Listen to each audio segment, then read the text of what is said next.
குருக்கடாட்சம் குருவர்கள் உண்டாகட்டும். மீண்டும் ஒரு நல்ல காணொலியில் உங்களெல்லாம் சந்திக்கிறதுல மகிழ்ச்சி. வாழ்க்கையில் நீங்கள் எல்லாருமே தெரிஞ்சுக்க வேண்டிய ஒரு முக்கியமான விஷயம் என்னென்னா, யாராச்சும் உங்களை விட்டுட்டு போயிட்டாங்கன்னா அதை அப்படியே விட்டுட்டு கடந்து போகாமல், ஐயோ நம்மளை விட்டு இவங்க போயிட்டாங்க, நம்மளுடைய வாழ்க்கையை நம்ம எப்படி வாழ போகிறோம், நம்ம ஒரு திக்கு தெரியாமல் ஒரு திசை தெரியாமல் இருக்குமே, அம்மா அப்பாவும் நம்ம கூட எத்தனை நாள் இருப்பாங்க, நம் நண்பர்களும் நம்ம வாழ்க்கையில் எத்தனை நாள் இருப்பாங்க, நம்ம ரொம்ப சின்சியராக லவ் பண்ணோம், இவனும் நம்மளை விட்டு போயிட்டான், நம்ம இவ்வளவு சின்சியரா லவ் பண்ணோம், இவ்வளவு நம்மளை விட்டுட்டு போயிட்டான் அப்படின்ற ஏக்கம் ஒவ்வொருடைய வாழ்க்கையிலும் நிறைய இருக்குங்க. நல்ல ஒரு விஷயத்தை புரிஞ்சுக்கணும். பிரபஞ்சத்தை பொறுத்த வரைக்கும் விழக்கூடிய எந்த விதைகளாக இருக்கட்டும் எல்லாமே சமம் தான். அது நீங்களா இருக்கட்டும், நானா இருக்கட்டும், யாரா வேணா இருக்கட்டுமே, பிரபஞ்சத்தை பொறுத்த வரைக்கும் ஒரு விஷயத்தை தூவி விடுதனாலே அது முளைக்கத்தான். அது பாரபட்சம் பார்க்காம விதைக்கும். அது முளைக்கிறதும் முளைக்காம போறதும் அந்த விதையினுடைய வேலையில தான் இருக்கு. ஆனா பிரபஞ்சம் எல்லாருக்கும் சரியானதையும் சரியான நேரத்துல கொடுக்கும். சரியானதை சரியான நேரத்துல உங்க வாழ்க்கையில இருந்து புடுங்கும். இதுதான் பிரபஞ்சம். அப்படி உங்க வாழ்க்கையில இருந்து ஒருத்தர் போயிட்டாங்கன்னா, போனவன் போட்டமே, இருந்து மட்டும் என்ன பண்ணிட்டான், ஒண்ணும் கிடையாது. அப்ப உங்களுடைய வாழ்க்கையில ஒருத்தர் இருந்தானா, போறானா, போட்டமே, என்ன பிரச்சனை இப்போ உனக்கு, தட்டி விட்டுட்டு வேலையை பார்க்கணும். இதுதான் வாழ்க்கை அப்படிங்கிறது. ஏன் நான் இதை சொல்ல வரேன்னா, ஒவ்வொருவருமே உங்களுக்கு இறுதியில் பார்த்தீங்கன்னா ஒவ்வொரு விஷயங்களும் ஒவ்வொருவருக்கும் ஒரு பக்குவத்தை கொடுக்கும், ஒரு தெளிவும் ஒரு தெளிவான ஒரு சிந்தனையும் உங்களோட வாழ்க்கையில் கொடுத்துட்டு போங்க. இதுதான் பிரபஞ்சத்தோட கேம். இந்த கேம் உங்களுக்கு புரிஞ்சதுன்னா உங்களுக்கு எல்லாமே புரிஞ்சிருவீங்க. இந்த ஞானத்தோட நீங்க ஒவ்வொரு விஷயத்தையும் அப்ரோச் பண்ணாம, ஞானத்தோட ஒரு விஷயத்த பார்க்காம, முழுக்க முழுக்க முழுக்க இந்த மனசுல இருந்தே, மனசு வலிக்குதே, எனக்கு காயமா இருக்கே, எனக்கு வலி ஏற்படுது, இந்த வலியிலிருந்து நீங்க பாத்தீங்கன்னா நீங்க சிக்கிட்டீங்க அந்த பிரச்சனையில். அப்ப நீங்க உங்களுடைய மனம் எந்த பக்குவத்துல இருக்கு, மனம் எந்த ஒரு சிந்தனையில இருக்கு அப்படின்றது தெரியாம வாழ்ந்துட்டு இருக்கிறதா வாழ்க்கைங்கிறது. போனா போட்டோம், ஒரு போன் வச்சிருக்க, போன் எடுத்துட்டு போயிட்டு கீழே விழுது, உடையுது, முடிஞ்சா அதுக்கு டிஸ்பிளே மாத்த போற, டிஸ்பிளே மாத்தலன்னா அதை தூக்கி வீச போற, இவ்வளவுதானே. இங்க எதுவுமே நிரந்தரமா இருக்க போறது இல்ல. நீயே நீங்க கடைசி வரைக்கும் நிரந்தரமா இருக்க போறது இல்ல. இந்த பக்குவமும் இந்த தெளிவும் உங்களுக்கு எப்போ வரப்போகுதுன்னு நான் கேட்கிறேன். எதுக்குமே எல்லா விஷயத்தையும் பிடிச்சி வச்சிருக்கீங்க. இங்க நீங்க பிடிச்சு வைக்க வைக்க வைக்க நல்லா ஒரு விஷயம் புரிஞ்சுக்கணுங்க. நீங்க ஒரு விஷயத்தை பிடிச்சு வைக்கிறீங்கனாலே அது பெருசா மறுபடியும் பெரிய ஓட்டையா விழப்போகுதுன்னு அர்த்தம். இதுதான் நிஜம், இதுதான் சத்தியம். குரு பிரம்மானந்த ஸ்ரீ சிவபிரபாகர சித்தயோகி சுவாமிகள் மேல ஆணையிட்டு சொல்கிறேன். ஒரு விஷயத்தை நீங்க பிடிச்சு வைக்கிறீங்க, ஒரு விஷயத்த தக்க வைக்கணும்னு நீங்க நினைக்கிறீங்க அப்படின்னா அது உங்களுக்கு பெருசா ஒரு பாதிப்பை கொடுத்துட்டு போகும். யாராக இருந்தாலும் சரி, போறவனை நினைச்சு வருத்தப்படவே கூடாது. அதுக்காக நம்ம இங்க இல்ல. எல்லாமே ஒரு நாள் இங்கிருந்து போக தான் போகுது. எல்லாமே ஒரு நாள் கழிநேரி போக தான் போகுது. எல்லாமே போய் எப்படி நீங்க பிரபஞ்சத்திற்கு தனியா வந்தீங்களோ, எப்படி இந்த உலகிற்கு நீங்க தனியா வந்தீங்களோ, நீங்கள் தனியாகத்தான் இங்கிருந்து செல்ல போகிறீர்கள் அப்படின்றத ஒவ்வொருவரும் கவனமான சிந்தனையோடும் நீங்க புரிஞ்சுக்கிட்டேன்னா நீங்க தெரிஞ்சிருவீங்க. பிரபஞ்சம் உங்களுக்கு காமிக்காததையா சுத்தி இருக்கிற ஆட்கள் உங்களுக்கு காமிக்க போறாங்க. இறைவன் உங்களுக்கு கொடுக்காததான் சுத்தி இருக்கிறவங்க கொடுக்க போறாங்க. சுத்தி இருக்கிற யார் வந்தாலும் சரி, அவர்கள் உங்களுக்கு ஒரு வலியை தான் உண்டு பண்ணுவாங்க. நீ நல்லா கவனிச்சு பாருங்க.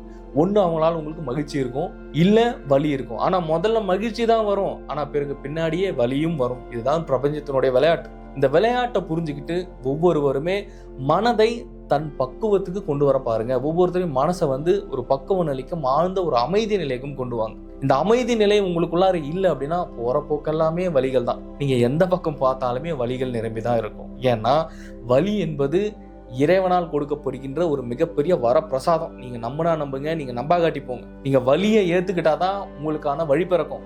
நீங்க ஒரு வலியை ஏத்துக்கிட்டாதான் உங்களுக்கு உண்டான வாழ்க்கைக்கு உண்டான ஒரு தெளிவான ஒரு ஞான சிந்தனையும் கிடைக்கும் உங்களுக்கு. நீங்க வலியெல்லாம் நான் ஏத்துக்க மாட்டேன் குருஜி, எனக்கு கடைசி வரைக்கும் இன்பமே இருக்கணும்னா, ராஜா அப்படி இறைவன் இங்க படைக்கல. அப்படி எதையுமே படைக்கல. ஒரு பலாப்பழம் நீங்க சாப்பிடணும்னாலும் அது சுத்தி ஒரு முள்ளு இருக்கும். அந்த முள்ளுக்கு உள்ளதான் ஒரு ஸ்வீட் இருக்கும். ஒரு ரோஜாவை நீங்க பறிக்கணும் அப்படின்னாலும் பார்க்க அழகா இருக்கும், பார்க்க மாயையா இருக்கும். அந்த ரோஜாவை நீங்க பறிக்கணும் அப்படின்னாலும் அது சுத்தி முள்ளு இருக்கும். ஆமா தானே?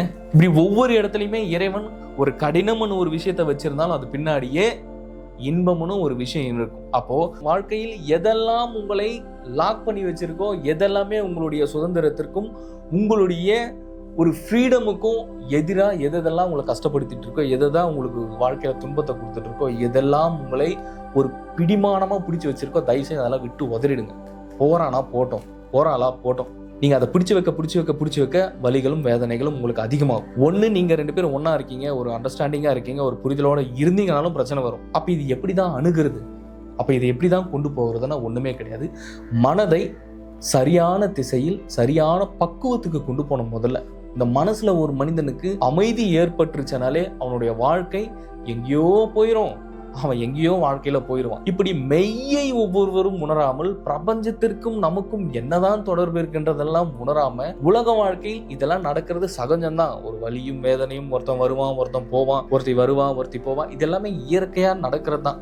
ஆனா போறவங்களை விடாம உங்களுக்குள்ளார அடிய ஆழத்துல இருக்கக்கூடிய அந்த மரண பயம் தான் ஒவ்வொருவரையுமே ஒரே விஷயத்துல புடிச்சு உட்கார வச்சு உங்களுக்கு வித்த காமிச்சுக்கிட்டு இருக்கு. அந்த இடத்துல கர்மா உண்டாயிருது, அந்த இடத்துல தான் கர்மா வேலை செய்ய ஆரம்பிச்சிருது. இந்த கர்மா ஒவ்வொருத்தருக்கும் வேலை செய்ய செய்ய செய்ய, கர்மா ஒவ்வொருத்தருக்குள்ளேயும் ஆக்டிவ் ஆகி வேலை செய்ய செய்ய சுத்தி இருக்கிற எந்த உறவுமே உங்களை விட்டு போகாது. அப்போ உங்களை விட்டு ஒரு உறவு போகுதுன்னா, உங்களை விட்டு உங்களுடைய நண்பரோ இல்ல நண்பியோ யாராவது ஒருத்தவங்க உங்களை விட்டு போறாங்கன்னா அந்த கர்மா ஒரு முடிவுக்கு வருதுன்னு அர்த்தம். அந்த முடிவுக்கு வருதுனாலே அதை விட்டுட்டு இறைவன் நமக்கு இந்த வேலையை தான் கொடுத்திருக்காரு, இறைவன் சொன்ன வேலையை, இறைவன் நமக்கு கொடுக்கப்பட்டிருக்கின்ற வேலையை சரியாக நாம் செய்து கொண்டு இறைவனை நோக்கி அடையக்கூடிய மோட்ச முக்தி அடையக்கூடிய மற்றும் ஒரு சுதந்திரமான வாழ்க்கையை வாழ வேண்டும் என்றால் விட்டு செல்பவர்கள் செல்லட்டும், இருப்பவர்கள் இருக்கட்டும். யாருக்கும் நீங்கள் தொந்தரவு இல்லாமல் அவர்கள் உங்களுக்கு தொந்தரவையும் தரவிடாமல் செய்யும் அளவிற்கு நீங்கள் ஒவ்வொருவரும் உங்களுடைய மனதை ஆழ்ந்த ஒரு பக்குவத்திற்கும் ஆழ்ந்த ஒரு அமைதி நிலைக்கும் கொண்டு போயிடும். ஆழ்ந்த அமைதி நிலைக்கு கொண்டு போயிடும்போது ஒவ்வொருத்தருக்குமே பேரொழியனும் மெய்யுடல் உணர முடியும். அந்த மெய்யுணர்வை உணரக்கூடிய பயிற்சியை தான் குரு பிரம்மானந்த ஸ்ரீ சிவபிரபாகர சித்தியோகி சுவாமிகள் 1 வருஷம் 2 வருஷம் இல்ல 723 வருஷம் வாழ்ந்த மகானவர். அவருடைய பயிற்சி தான் பிரம்மயோகம். இப்பயிற்சியை தான் பிரம்மயோகம் வாயிலாக ஒவ்வொருவருக்கும் கொடுத்துட்டு இருக்கோம். ஸோ மனம் அது செம்மையானால் மந்திரம் ஜபிக்க வேண்டாம் அப்படிங்கிறாங்க. ஸோ மனதை எப்பொழுது ஒவ்வொருவரும் தன் கட்டுப்பாட்டுக்குள்ளும், மனதை எப்பொழுது ஒருவருமே தன்னுடைய வசத்தில் வைத்துக் கொள்கிறீர்களோ அவர்களுக்கே பிரபஞ்சத்தில் ஒரு பெருவாழ்வும் ஒரு பெரும் பேரின்ப வாழ்வு உங்களுக்கு வெயிட் பண்ணிட்டு இருக்கு. ஆனா நீங்க பேரின்ப வாழ்க்கைக்கு வர்றதுக்கு விருப்பம் இல்லை. ஒரு பெண் ஒரு ஆண் கிட்ட சிக்கியிருக்கிற அந்த சிற்றின்பத்திலையும், ஒரு ஆண் பெண் கிட்ட சிக்கியிருக்க அந்த சிற்றின்ப வாழ்க்கையை தான் நீங்க மென்மேலும் நல்லா இருக்கு, இனிக்குது இனிக்குது இனிக்குதுன்ட்டு அதுக்குள்ள போயிட்டு அப்புறம் வலிக்குது வலிக்குது வலிக்குது அப்படின்னு ரொம்ப கதறிட்டு இருக்கேன் உங்களோட வாழ்க்கையில. ஒரு ஆணும் பெண்ணும் இணைந்தால் அது சிற்றின்பமே தவிர அது பேரின்பம் கிடையாது. அது நொடி பொழுதில் நடந்து நொடி பொழுதில் முடிக்கக்கூடிய ஒரு சிறு துளி, அவ்வளவுதான். ஆனா பேரின்பம் என்பது அப்படி கிடையாது. ஒரு பெருஞ்சுவை ஒவ்வொருவருக்குள்ளேயும் இருக்கிறது. அதுவே இறைவனும் பிரபஞ்சமும் ஒவ்வொரு மனிதனுக்கும் கொடுக்கின்ற ஒரு ரகசியமான, ஒரு மறைத்து வைக்கப்பட்ட ஒரு பொக்கிஷமான ஒரு விஷயம் ஒவ்வொரு ஆன்மாவிற்குள்ளேயும் இறைவன் ஒளித்து வைத்திருக்கிறார். ஒவ்வொருவருமே தன்னுள் இருக்கும் கடவுளை அறிந்து, இறை அறிந்து, இறைவனை அறிந்து ஒவ்வொருவருமே மோட்ச முக்தியையும் மற்றும் ஒரு மெய்யான ஒரு ஃப்ரீடமான ஒரு லைஃப், உங்களுக்கு பிடிச்சமான ஒரு லைஃபை ஒவ்வொருவரும் இவ்வாழ்க்கையில் வாழ்ந்து இறைவனடி இறுதியில் போய் சேர மரணமில்லா பெருவாழ்வுக்கு போகக்கூடிய சூழலை பிரம்மயோகம் உருவாக்கி கொண்டு கொடுத்திருக்கிறது. ஒவ்வொருவரும் மெய்யில் பயணப்பட்டு, மெய்யொலியில் பயணப்பட்டு, மெய்யுணர்வில் பயணப்பட ஒவ்வொருவருக்கும் பிரம்மயோகம் வாயிலாக குரு பிரம்மானந்த ஸ்ரீ சிவபிரபாகர சிவயோகி சுவாமிகள் அவர்களுடைய உயர்ந்த அருளாசியுடன் நான் இந்த தருவாயில் நான் கேட்டுக்கொள்கிறேன். ஸோ யார் விட்டுட்டு போனாலும் போகட்டும், யார் இருந்தாலும் இருக்கட்டும், எதுவுமே நிரந்தரமாக உங்கள் கையில் இருக்க போகிறதில்ல. போகிறது போட்டும், இருக்கிறது இருக்கட்டும். மனசை எதுலையுமே ததும்பாமையும், மனசு எதுலையுமே தடுமாற விடாமையும் ஒரு பக்குவ நிலைக்கு கொண்டு வாங்க. ஸோ இந்த காணொலி உங்களுக்கு நிச்சயமாக பயன்படும் என்று நான் நம்புகிறேன். மீண்டும் இன்னொரு காணொலியில் சந்திக்கலாம். குருவே சரணம். குருகடாட்சம்.